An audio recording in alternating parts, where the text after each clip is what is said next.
It's not that the war on drugs isn't working.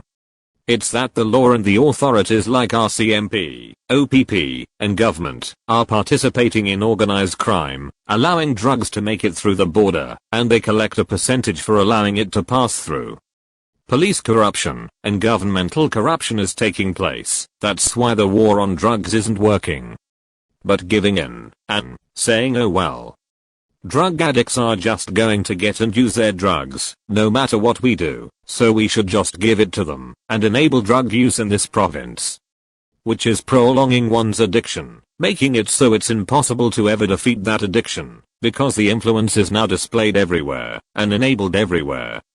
And for the sober people who are homeless, like I was, I'm surrounded by nothing but drug users and drugs, and they allow you to use drugs in the shelters, and outside of the shelter in public places where kids are, causing more addiction, creating new users, and locking addicts into their addiction, permanently creating a permanent culture out of it, so that people like Eris can do their drugs consequence-free. Which does not exist in real life. What you are all trying to achieve is being able to use drugs with no risk and no consequences, which is unrealistic. And is ever going to happen.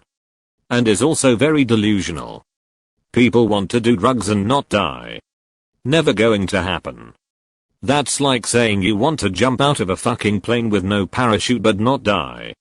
It's not real.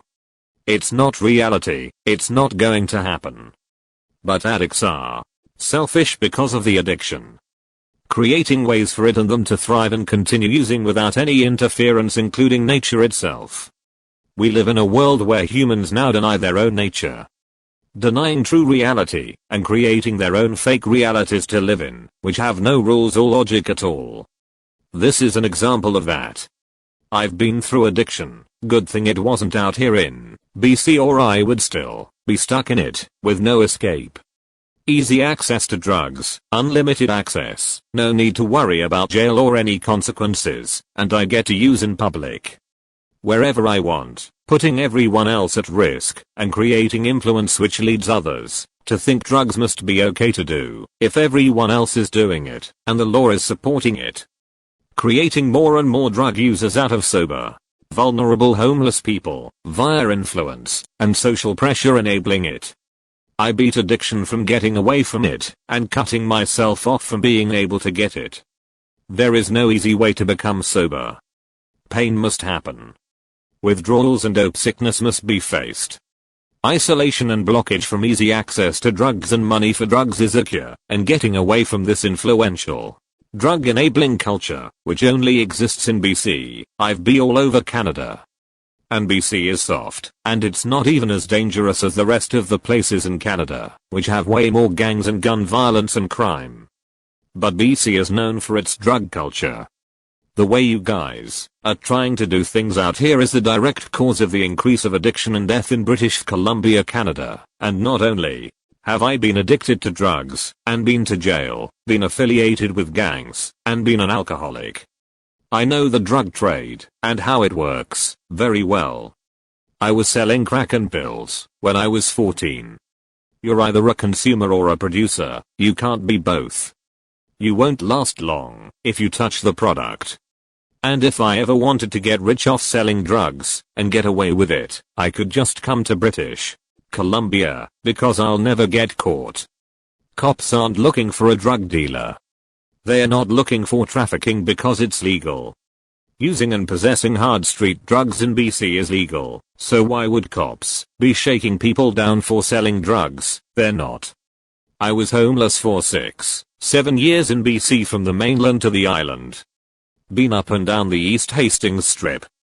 And the entire time I could have been selling meth and crack and coke, and getting away with it. Never once was I stopped, searched, or analyzed in any way for selling drugs. Like I have been in Ontario, and at one point I may have been selling drugs in BC, and saw how easy it was, and how I could get away with it forever and get rich. It's a jackpot place for a drug dealer. It's heaven for a drug dealer and a drug user. And a corrupt government. You're making drug dealers millionaires, and they don't have to worry about being caught or searched or shaken down at all. or targeted in any way by police, it's free reign, so a lot of drug dealers and gangs from places like Toronto are coming out here to get a piece of the pie, the most perfect setup and place for a drug dealer to come and maximize profit. This is a fact. I know people who are doing it, personally, right now.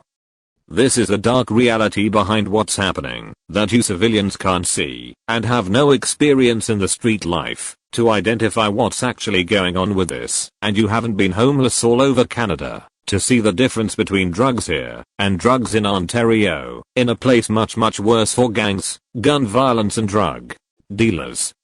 It's the bikers who run the drug trade, and this is their backyard, and they are working with RCMP and government players and entities to allow the drug trade to thrive, and they just collect a percentage. Mexico does the same thing, just on a larger, more visible, more known scale. This is why the government is allowing this all to take place. They are benefiting from it. It's corruption. Systematic corruption, governmental corruption, and this had been discovered throughout history and documented all over the world. It's not some unknown conspiracy. And people will create these little organizations like DOLF to capitalize off of this wave, which they can get funding to support a social cause for, or social issue, like addiction, or homelessness, and can get large grants to perform research, or run programs, which 90% of the money gets pocketed and 10% actually goes to the cause, creating a front, with half lie, and half truth, using harm reduction and safe supply as the foundation. It's nothing but a loophole, pyramid scheme to capitalize off this entire business, around addiction, homelessness, and poverty. We have proof, and we have gained access to people's phones, computers, mails, etc., and have overseen conversations confirming these activities to be real, from the same people you're supporting with this movement. Everyone has something to hide, and Anonymous will be the entity to inflict justice, and bring the truth to the surface, as we have for decades.